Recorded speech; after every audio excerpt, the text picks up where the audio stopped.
Marcus Thompson was just another tourist with a camera when he stepped off the bus at Buckingham Palace on that sunny Tuesday morning in London.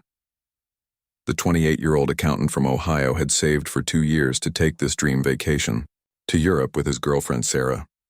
Armed with his new digital camera and an endless supply of enthusiasm, Marcus was determined to capture every moment of their trip. The palace grounds were buzzing with hundreds of other tourists, all snapping photos and marveling at the magnificent architecture. Marcus had read online about the famous Queen's Guards, those stoic soldiers in their distinctive red tunics and tall black bearskin hats who stood motionless at their posts. He had seen countless videos on social media of tourists trying to make the guards laugh or react, and most of the time the guards remained perfectly still like living statues. Sarah was busy taking selfies near the ornate gates when Marcus noticed one particular guard standing at attention near the main entrance. The guard's name was James Mitchell, though tourists would never know this. James had been serving as a Queen's Guard for 3 years and had seen every possible attempt to break his concentration. He had endured tourists making funny faces, telling jokes, doing silly dances, and even trying to touch his uniform. Through it all, he maintained his professional composure. Marcus approached the guard with his camera ready. At first, he took the typical tourist photos from a respectful distance. The guard remained perfectly still, his eyes fixed straight ahead, his red uniform pristine in the morning sunlight. But Marcus wanted something more unique, something that would really impress his friends back home. He had noticed that other tourists were keeping their distance, staying behind the rope barriers that marked the designated tourist areas. The idea started as a small one in Marcus's mind. What if he got just a little closer? What if he could take a photo that showed the intricate details of the guard's uniform up close? Surely the guard wouldn't mind if he just stepped a few feet closer for a better shot. Marcus glanced around and noticed that the other security personnel seemed busy with other tourists. This felt like his moment. Without thinking about the potential consequences, Marcus ducked under the rope barrier and took 3 quick steps toward the guard. The distance between them went from about 15 feet to just 5 feet. Through his camera lens, Marcus could see the detailed embroidery on the guard's uniform, the perfect polish on his boots, and even his own reflection in the guard's eyes. What Marcus didn't realize was that he had just crossed an invisible line that separated tourist photography from a potential security threat. The moment his foot touched the restricted area, several things happened simultaneously. James Mitchell's training kicked in immediately, but his response had to follow strict protocols. He couldn't simply break character or shout at the tourist. Instead, his eyes made contact with his partner stationed nearby, and a subtle hand signal was exchanged. Marcus was completely focused on getting the perfect shot when he heard a firm, authoritative voice behind him. "Sir, please step back immediately." The voice belonged to a plainclothes security officer who had appeared seemingly out of nowhere. Marcus turned around, confused and startled. He had been so focused on the guard that he hadn't noticed the security team moving into position around him. The security officer, a tall man with a serious expression, repeated his instruction more firmly. "Sir, you need to return to the designated tourist area immediately. You are in a restricted zone." Marcus felt his heart begin to race. What had seemed like a harmless photo opportunity was quickly turning into something much more serious. Sarah noticed the commotion from across the courtyard and began making her way over to her boyfriend. She could see him gesturing with his hands, apparently trying to explain something to the security officer. Other tourists had begun to notice the situation as well, and several people started taking photos and videos of the unfolding scene. Marcus tried to explain that he was just taking photos, that he meant no harm, and that he was just a tourist from America. But the security officer was not interested in explanations. The protocols were clear. Anyone who breached the security perimeter, intentionally or not, had to be treated as a potential threat until proven otherwise. The Queen's Guard, James Mitchell, remained perfectly motionless throughout this entire exchange. His training had prepared him for exactly this type of situation. While tourists might think that the guards are merely ceremonial, they are actually highly trained soldiers responsible for protecting one of the most important buildings in Britain. Any breach of the security perimeter, no matter how innocent it might appear, had to be taken seriously. Within minutes, additional security personnel arrived on the scene. Marcus found himself surrounded by 4 officers, all asking him questions and examining his camera and identification. Sarah finally reached the group, and she too was questioned about their intentions and activities that morning. The other tourists watched in fascination and concern as the situation continued to unfold. Marcus began to realize that his simple desire for a better photograph had created a serious situation. The officers were professional but firm, and it became clear that this was not going to be resolved with a simple apology and a promise to stay behind the barriers. His camera was confiscated temporarily, while the officers reviewed the photos he had taken. The irony was not lost on Marcus that, in his attempt to capture the perfect photo of a Queen's Guard, he had instead become the subject of dozens of other tourists' cameras and phones. Videos of his interaction with security were already being uploaded to social media, and he was becoming an unwitting internet sensation for all the wrong reasons.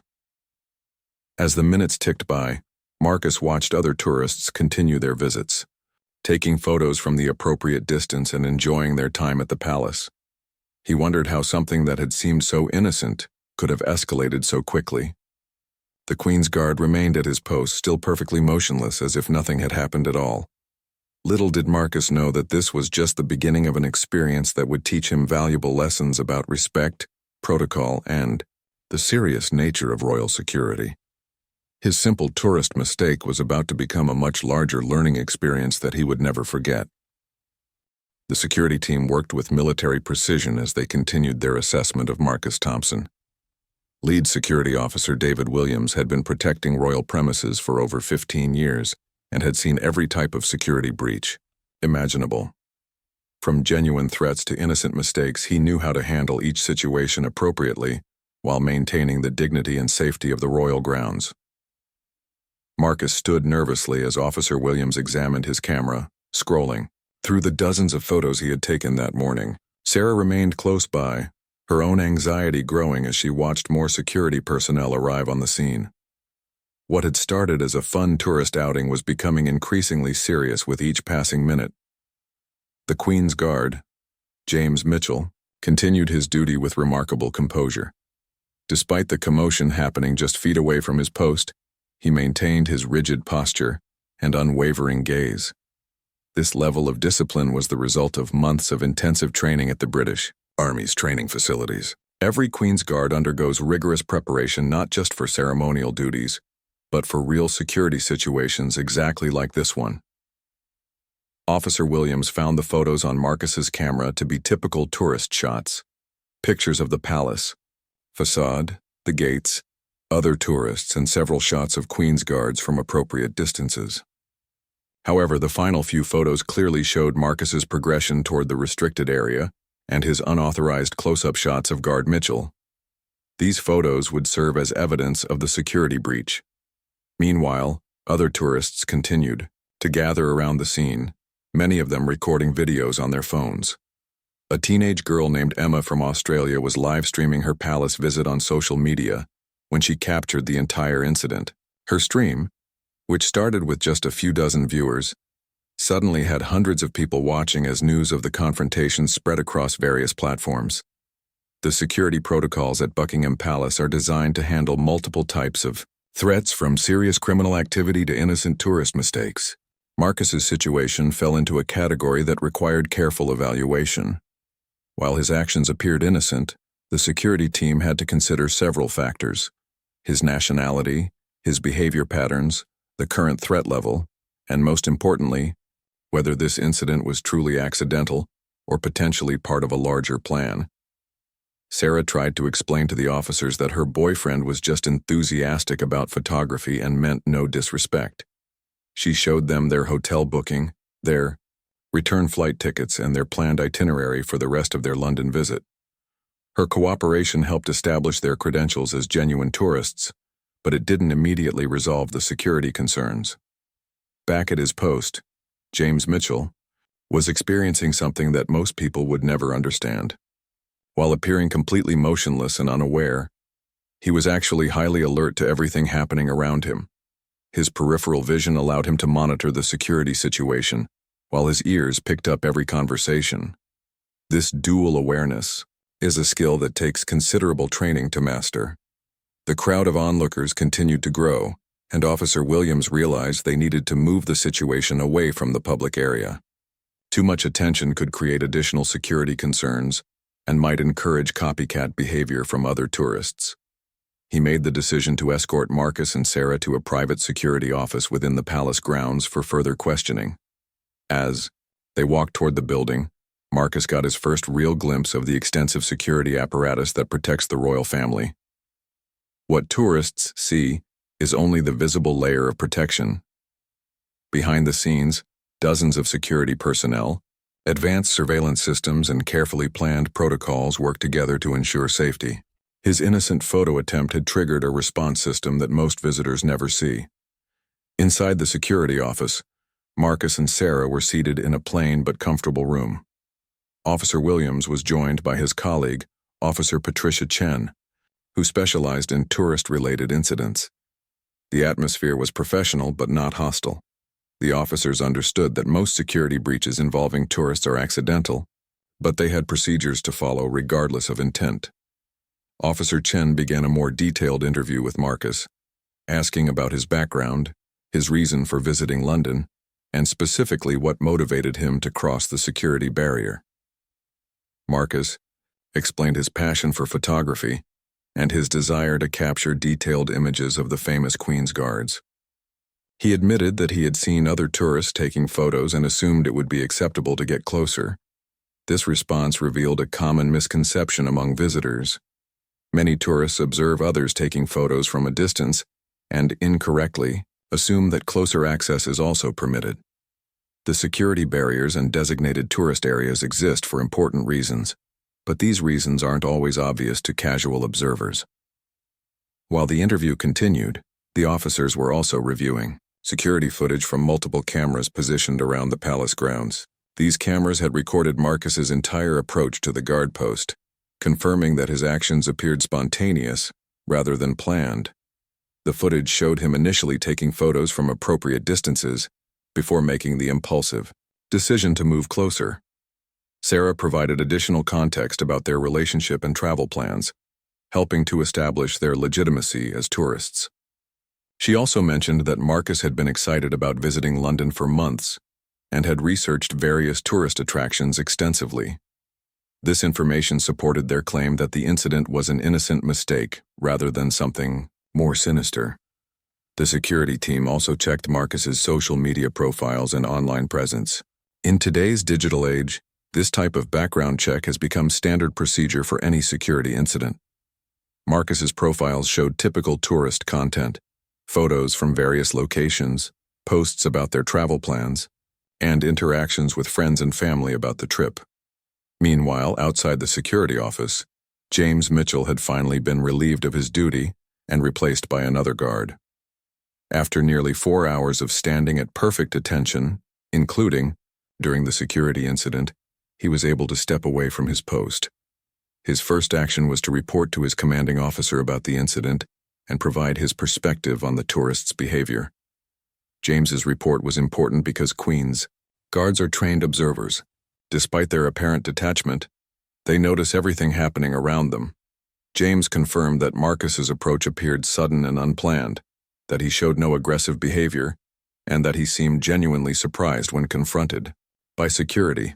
The security evaluation process was thorough but efficient. Officer Williams and Officer Chen had to balance multiple considerations: public safety, legal requirements, diplomatic sensitivity, given Marcus's American citizenship, and the practical reality that mistakes happen. Their goal was to address the security breach appropriately while avoiding unnecessary escalation. After 2 hours of interviews, document checks, and security reviews, the officers reached their preliminary conclusion. Marcus's actions constituted a security breach that required formal documentation, but his intentions appeared innocent, and his background check revealed no concerning information. However, the incident was far from over, and there would be additional consequences that Marcus had not yet anticipated. While Marcus Thompson sat in the security office answering questions, something extraordinary was happening in the digital world. The incident at Buckingham Palace was spreading across social media platforms faster than anyone could have imagined. Emma, the Australian teenager who had live-streamed the confrontation, had unknowingly created the first viral video of what would become a global conversation about tourist behavior and royal protocol. Emma's original livestream had been shared and reshared dozens of times within the first hour. Her phone buzzed constantly with notifications as viewers commented, shared, and tagged their friends. The video showed everything: Marcus crossing the barrier, the security response, his confused expressions, and even Sarah's worried face as she rushed to help her boyfriend. What made the video particularly compelling was Emma's live commentary, where she expressed her own shock and concern about what was unfolding. The video quickly found its way to Twitter, where it was picked up by a travel blogger named Michael Rodriguez, who had over 50,000 followers. Michael shared the clip with his own commentary about tourist etiquette and the importance of respecting local rules and regulations. His post included the hashtags that would make the story explode across multiple platforms. Within 3 hours of the original incident, the video had been viewed over 200,000 times across various platforms. News outlets began picking up the story, with reporters reaching out to eyewitnesses and attempting to identify the American tourist involved. The story had all the elements that modern media craves: international intrigue, cultural clash, dramatic visuals, and the mystique of the British royal family. Back in the security office, Marcus remained unaware of his growing internet fame. Officer Williams had confiscated his phone as part of standard procedure, so Marcus had no idea that his face was being shared around the world. Sarah's phone had also been temporarily taken, leaving them both disconnected from the digital storm brewing outside. The palace's press office, led by Communications Director Helen Morrison, was monitoring the situation closely. Helen had worked in royal communications for 12 years and understood how quickly a small incident could become a major public relations challenge. She coordinated with the security team to understand the facts while simultaneously tracking the story's spread across social media platforms. Helen's team discovered that the incident was being discussed in multiple languages across various international platforms. The story had particular resonance in tourist-heavy communities, where people shared their own experiences with local customs and security protocols in foreign countries. Some commenters expressed sympathy for Marcus, while others criticized his behavior as entitled and disrespectful. The video quality was clear enough that several internet users began trying to identify Marcus and Sarah. Amateur digital detectives started analyzing their clothing, accents, and visible personal items to determine their nationality and background. This type of crowdsourced investigation had become common for viral incidents, but it raised serious privacy concerns for the people involved. Meanwhile, American news outlets had picked up the story and were framing it as an example of cultural misunderstandings between American tourists and British institutions. Cable news programs began featuring discussions about tourist behavior, with experts debating whether Marcus's actions were understandable mistakes or examples of American entitlement abroad. The Queen's Guards themselves became an unexpected focus of the online discussion. Many commenters praised James Mitchell's professionalism and discipline during the incident, even though most viewers didn't know his name or personal details. The video highlighted the remarkable training and composure required for the role, leading to broader conversations about the Guards' actual military responsibilities beyond their ceremonial duties. International tourism experts began using the incident as a teaching moment about the importance of researching local customs and regulations before traveling. The story appeared in travel blogs, tourism websites, and cultural education platforms as an example of what not to do when visiting historical sites and government buildings abroad. The hashtag that began trending became a repository for similar stories from around the world. Tourists shared their own experiences with security incidents at famous landmarks, creating a global conversation about the challenges of balancing tourism access with security requirements. Stories emerged from the Vatican, the White House, various European palaces, and other high-security tourist destinations. British social media users expressed a range of opinions about the incident. Some defended their country's security protocols and criticized tourists who failed to respect local rules. Others expressed embarrassment about how the situation was being portrayed internationally, worrying that it might discourage tourism or create negative impressions of British hospitality. The incident also sparked discussions about the role of social media in documenting and amplifying everyday occurrences. Emma's live stream had transformed a routine security response into an international news story, raising questions about privacy, consent, and the responsibility of bystanders who record and share incidents involving strangers. Professional photographers and travel bloggers used the story to discuss the ethics of travel photography. Many shared their own guidelines for taking respectful photos at tourist sites, emphasizing the importance of understanding and following local regulations.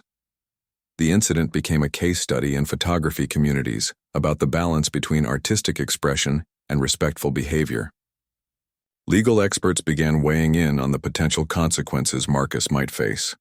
While most agreed that his actions appeared innocent, they noted that security breaches at government facilities are taken seriously, regardless of intent. The international nature of the incident added complexity, as it involved American citizens potentially facing British legal consequences. The story reached its peak virality when a major American television network picked it up for their evening news broadcast. The segment featured interviews with tourism experts, former Queen's Guards, and cultural commentators discussing the broader implications of the incident. This mainstream media attention pushed the story to an even wider audience and generated additional social media discussion. By the evening of the incident, the original video had been viewed over 2 million times across all platforms. Marcus Thompson, still unaware of his internet fame, remained in the security office as officers continued their evaluation process.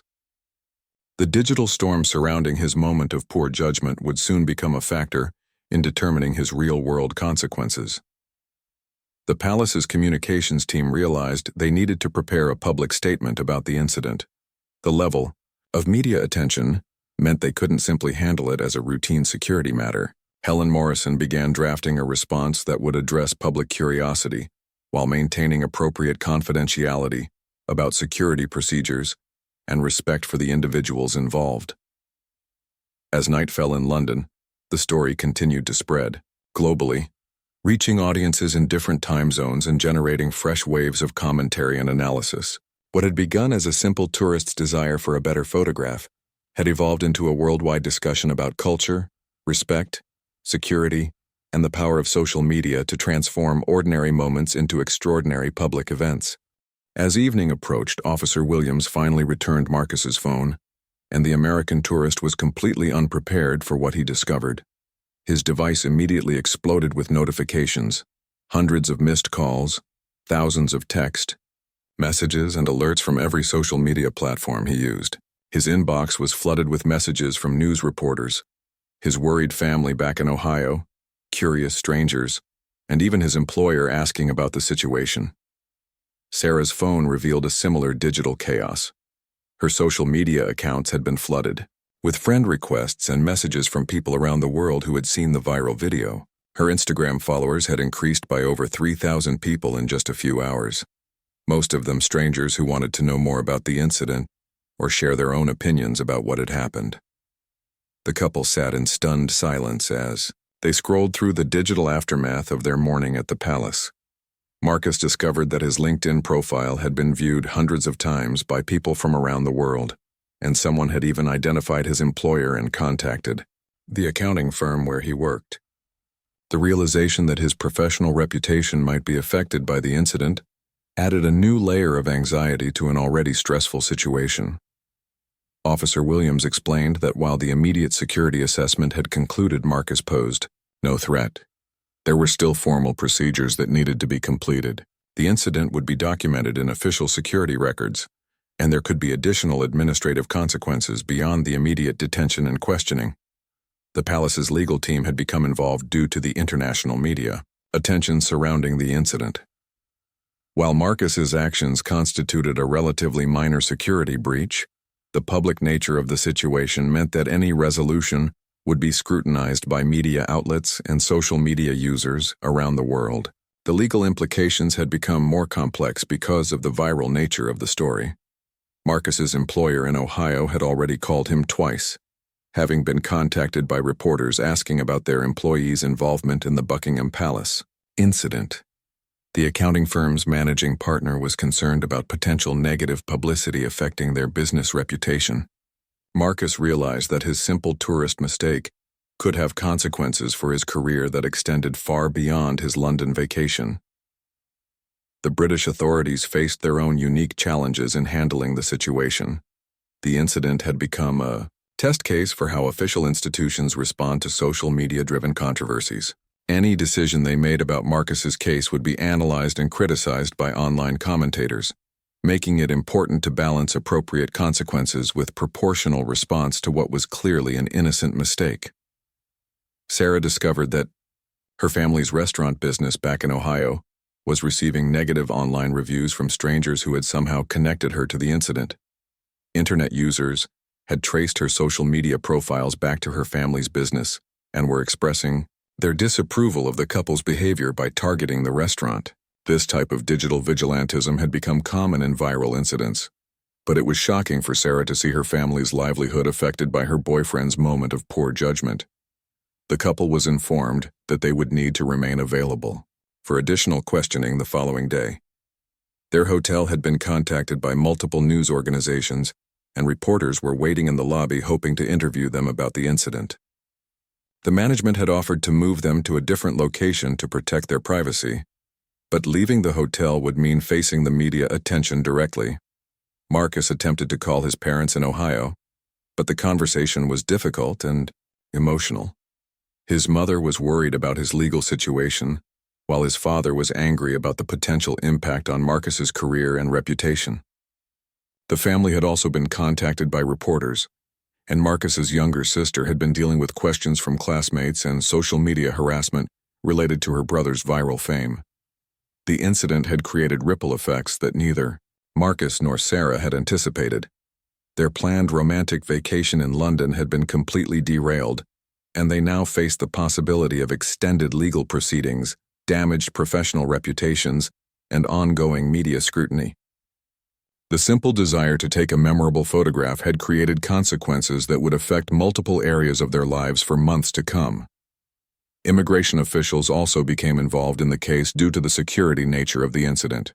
While Marcus and Sarah were in the United Kingdom legally on tourist visas, the security breach raised questions about their continued presence in the country. They were informed that their movements would be monitored for the remainder of their visit, and any additional incidents would result in immediate deportation. The palace security team was conducting its own internal review of the incident to identify any procedural improvements or training needs. While the security response had been professional and effective, the viral nature of the incident provided an opportunity to evaluate how such situations might be handled differently in the future to minimize media exposure while maintaining appropriate security protocols. Social media continued to generate new developments in the story throughout the evening.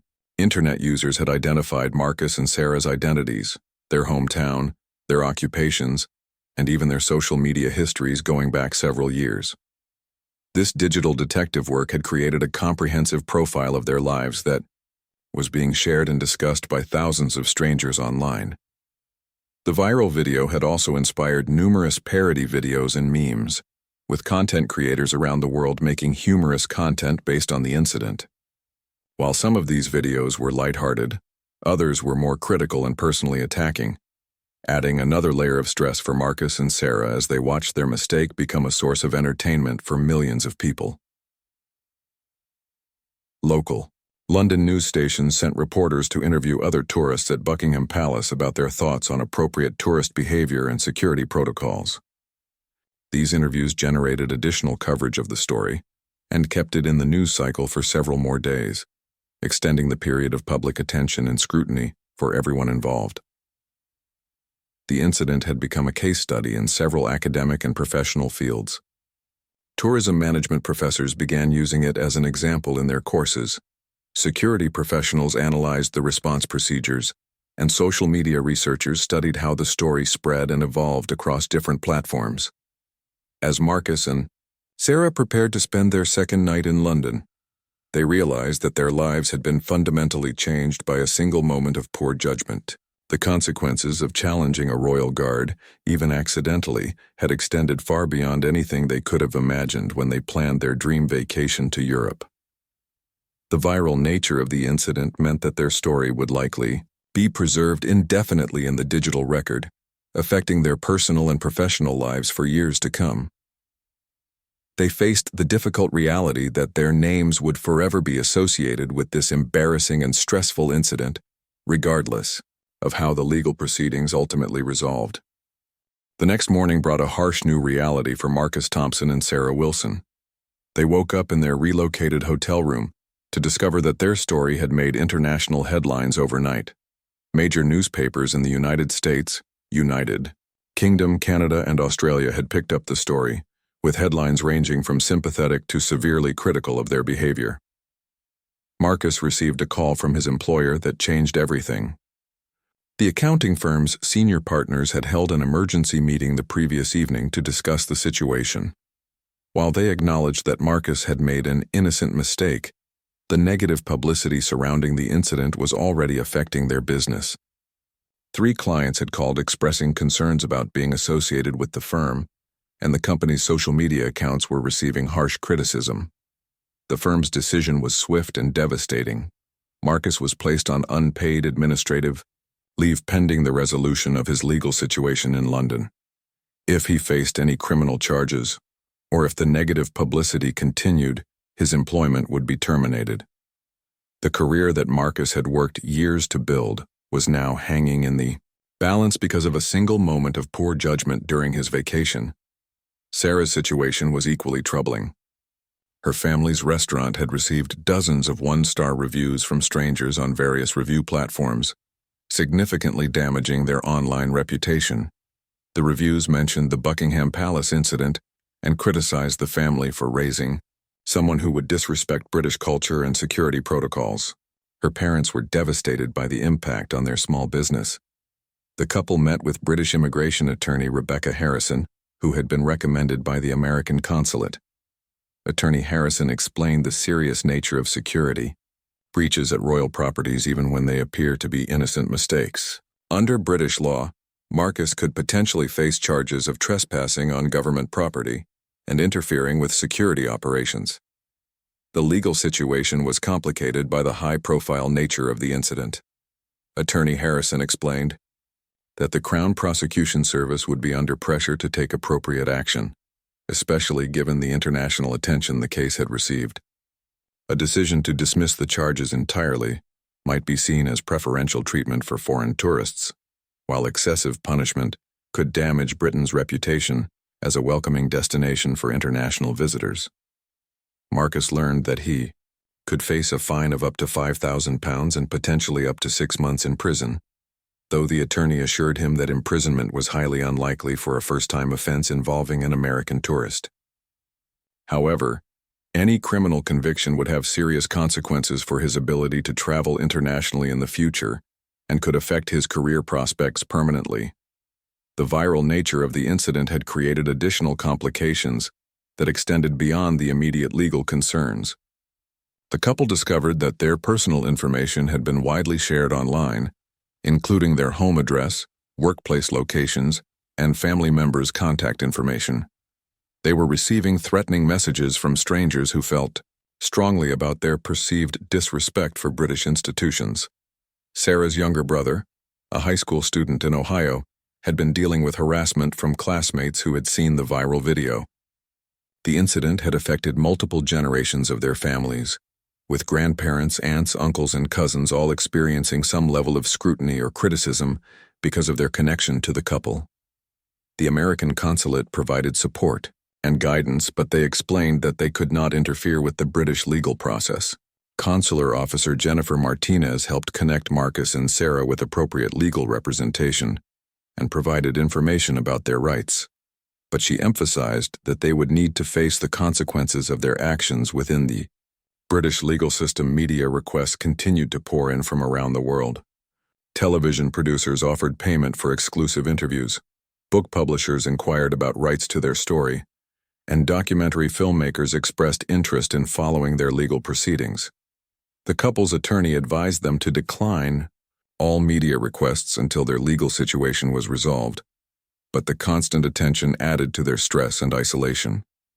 The incident had become a teaching moment in multiple educational contexts. British schools were using the video to discuss tourist etiquette and respect for authority, while American schools were incorporating it into lessons about cultural sensitivity when traveling abroad. Marcus and Sarah found themselves unwilling subjects in educational materials that would be viewed by thousands of students. Their extended families back in Ohio were struggling to cope with the unexpected attention and criticism. Marcus's elderly grandmother had been receiving harassing phone calls from strangers who had obtained her contact information through online searches. The family considered changing their phone numbers and temporarily closing their social media accounts to escape the harassment. The financial implications of the situation were mounting rapidly. Legal fees, extended hotel stays, changed flight arrangements, and lost income were creating significant financial pressure for the couple. Their planned romantic vacation had become an expensive legal nightmare that would affect their finances for months or potentially years. The British authorities were conducting a thorough review of palace security procedures in light of the incident and its viral aftermath. While Marcus's breach had been relatively minor, the media attention had highlighted potential vulnerabilities in crowd control and tourist management that needed to be addressed. Queen's Guard, James Mitchell, whose professionalism during the incident had been widely praised online, was dealing with his own unexpected consequences.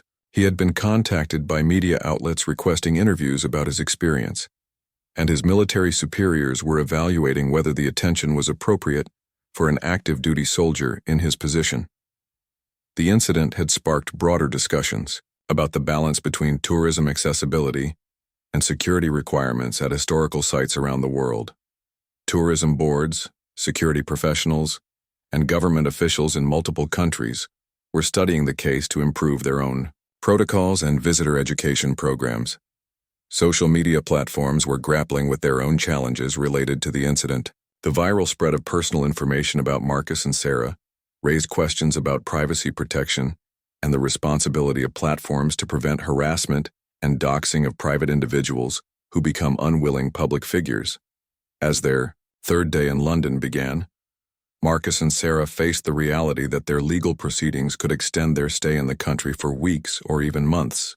They were required to surrender their passports and report regularly to immigration authorities while their case proceeded through the British legal system.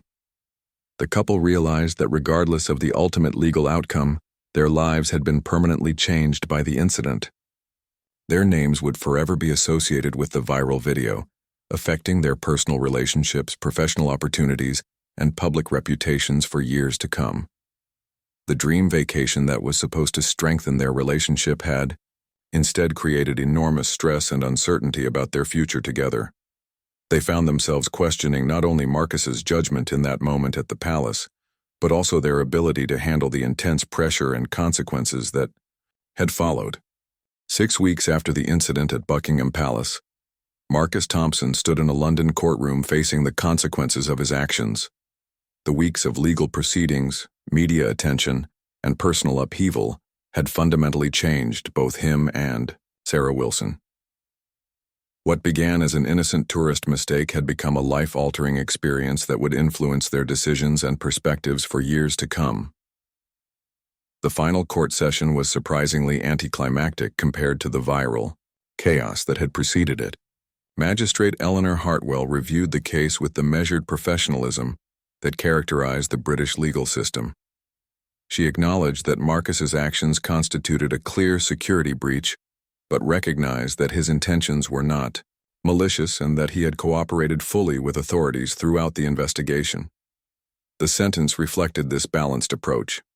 Marcus received a formal caution, a fine of £1,500, and a requirement to complete 40 hours of community service focused on educating tourists about proper behavior at historical sites. He was also banned from visiting any royal properties for 2 years, effectively ending any plans for future tourist visits to palaces, castles, or other crown estates. While relieved that he avoided a criminal conviction that would have permanently affected his record, Marcus understood that the consequences extended far beyond the courtroom. His employer in Ohio had ultimately decided to terminate his employment, citing the ongoing negative publicity and its impact on client relationships. The accounting firm's decision was legal and, from their perspective, necessary to protect their business reputation. Sarah's family restaurant had slowly begun to recover from the negative online reviews, but the process was painful and ongoing. They had hired a reputation management company to help address the false reviews and restore their online presence, adding unexpected expenses to their family business. The incident had taught them harsh lessons about how quickly a family member's actions could affect an entire family's livelihood. The couple's relationship had been tested in ways they never anticipated. The stress of legal proceedings, financial pressure, job loss, and constant public scrutiny had created tensions that required significant effort to overcome.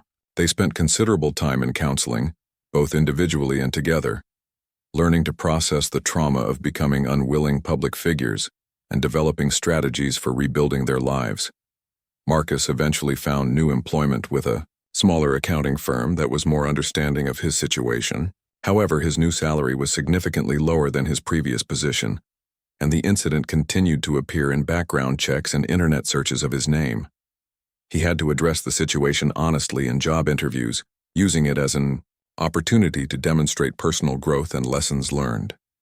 The viral nature of the incident created lasting digital consequences that would follow them indefinitely. Despite their efforts to maintain privacy, their names remained associated with the Buckingham Palace video, which had been viewed millions of times across various platforms. They learned to accept that this would be part of their personal history, permanently. Interestingly, some positive outcomes emerged from their difficult experience. Marcus became an advocate for tourist education and cultural sensitivity, working with travel organizations to develop better guidance materials for international visitors. His first-hand experience with the consequences of cultural insensitivity gave him unique credibility in this field. Sarah used her experience to help her family's restaurant implement better crisis management strategies and online reputation protection.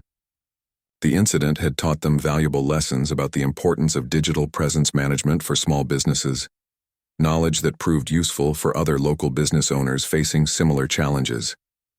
The couple developed a new perspective on privacy, social media, and the permanence of digital content. They became much more cautious about their online presence and more thoughtful about sharing personal information or experiences that could be misinterpreted or taken out of context. Their experience served as a warning to friends and family about the potential consequences of viral incidents. Queen's Guard. James Mitchell received commendation from his superiors for his professional conduct during the incident and its aftermath. The viral video had inadvertently highlighted the training and discipline required for his role, leading to increased public appreciation for the Queen's Guards and their dual ceremonial and security responsibilities. He continued his service with distinction, though he remained more aware of the potential for tourist interactions to escalate unexpectedly. The incident prompted significant changes in security protocols and tourist management at Buckingham Palace. Additional barriers were installed, clearer signage was posted in multiple languages, and security personnel received enhanced training on managing tourist incidents in the age of social media. The palace's communications team also developed better strategies for responding to viral incidents involving royal properties. Emma, the Australian teenager whose livestream had launched the viral phenomenon, learned her own lessons about the power and responsibility of social media. She had initially enjoyed the attention her video received, but watching the personal consequences for Marcus and Sarah made her more thoughtful about documenting and sharing incidents involving strangers. Her experience influenced her approach to social media and privacy throughout her remaining travels. The broader tourism industry used the incident as a case study for improving visitor education and cultural sensitivity programs. Tourism boards worldwide updated their materials to better emphasize the importance of respecting local customs, following security protocols, and understanding that innocent mistakes can have serious consequences in foreign countries. Marcus and Sarah's story became part of travel education curricula at universities and professional development programs for tourism workers. Their willingness to share their experience despite its personal cost helped prevent similar incidents by teaching others about the importance of cultural awareness and respect for local institutions. The legal system's handling of the case was generally viewed as balanced and appropriate, demonstrating that justice could be served without being unnecessarily harsh toward foreign tourists who make genuine mistakes. The case became a reference point for similar incidents, helping establish precedents for how such situations should be handled in the future. 2 years after the incident, Marcus and Sarah were finally able to return to the United Kingdom for a private visit. They deliberately avoided London and royal properties, instead exploring the countryside and smaller towns. The trip represented a form of personal healing and demonstrated their growth from the experience. Their story continued to circulate periodically on social media, particularly when new incidents involving tourists and authority figures occurred at famous landmarks around the world. While they never fully escaped the digital shadow of that morning at Buckingham Palace, they learned to view their experience as an opportunity to educate others rather than simply a source of embarrassment.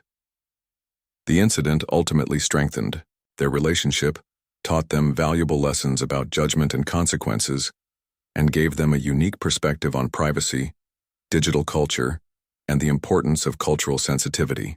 While they would never recommend their experience to anyone, they acknowledged that it had contributed to their personal growth and maturity in unexpected ways. Marcus's community service requirement led him to work with international student orientation programs where he shared his story to help foreign visitors understand the importance of respecting local customs and security protocols. His presentations were both humorous and sobering, effectively communicating the serious consequences that can result from seemingly innocent mistakes. Years later, when friends and colleagues discovered their connection to the viral Buckingham Palace video, Marcus and Sarah had learned to discuss the experience openly and constructively. They used their story as a teaching moment about personal responsibility, cultural awareness, and the lasting impact of digital media on private individuals. The incident served as a permanent reminder that in the modern world, a single moment of poor judgment can have consequences that extend far beyond the immediate situation. Their experience highlighted the importance of thinking carefully about actions, especially when traveling in foreign countries where different rules, customs, and expectations apply. Their story became a cautionary tale that resonated with travelers, parents, educators, and anyone navigating the complex relationship between personal behavior and public scrutiny in the digital age. The lessons learned from Marcus Thompson's fatal tourist mistake at Buckingham Palace continued to influence discussions about travel etiquette, social media responsibility, and the far-reaching consequences of viral incidents for years to come.